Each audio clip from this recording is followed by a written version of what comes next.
All right, so we've got the red and the green axis working together. Yep. And in your book, you talk about mostly immigration. Yep. And that's the next push Yep. here. Yep.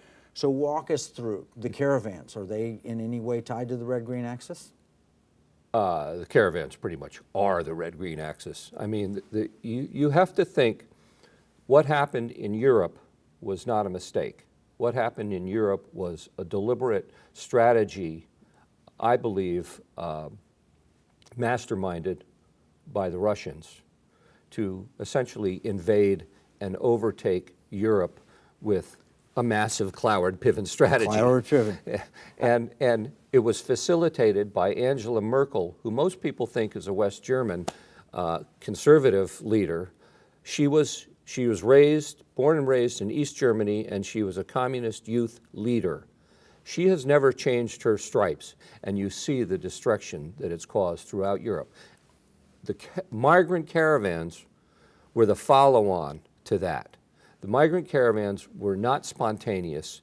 They are heavily organized. There are dozens of tax-exempt groups from America and from Central America working to help them. And the biggest organization that people don't know is working down there. There are 5 UN agencies facilitating the migrant caravans to the border. So this is the United Nations, this United is a Cloward-Piven strategy. It's also left-wing groups.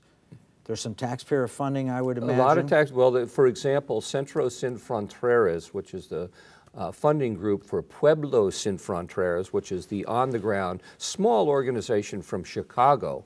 So this includes religious groups too, Yep. right? Yep.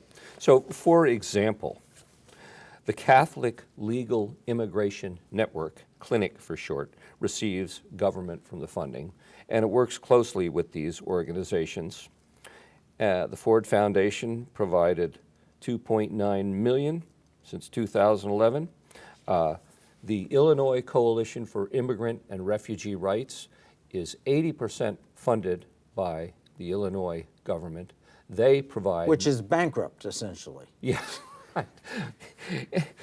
That doesn't matter to them.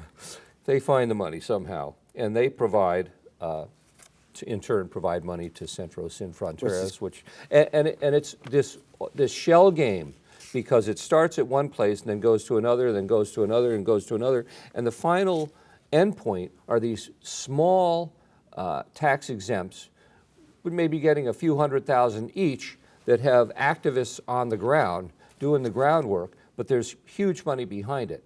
And let me add, the biggest UN agency working the border down there is the UN High Commissioner for Refugees. Guess how much money the UN High Commissioner for Refugees gets from the American taxpayer? 37% of its total budget comes from US taxpayers. China and Russia, who conceivably become the biggest beneficiaries of the collapse of our nation, provide 0.4%. Wow, we're funding our own attack, right? Yeah, we are. So why don't we hear the facts on all this? Why is it that, I mean, immigration's a big issue. It's a hot button issue at every kitchen table. It is a hot button issue in Europe. And yet if you bring up the idea of immigration, I guess the SPLC is ready to denounce you as a hater, racist, you're obviously a hater. Bigot. Well, you know, it's even scarier than that, because the Organization for Islamic Cooperation has pushed blasphemy codes, and they were able to get them inserted in the Migrant Compact that was signed last year by many Western European nations, excluding, thank you to Donald Trump, the United States of America. But the Migrant Compact calls for those nations to erect laws, hate speech laws, against anybody who speaks negatively about migrants. So if our conversation here could land us in jail, because there are so many negative consequences of this mass immigration. I mean, crime, off the charts welfare use, chaos of every description.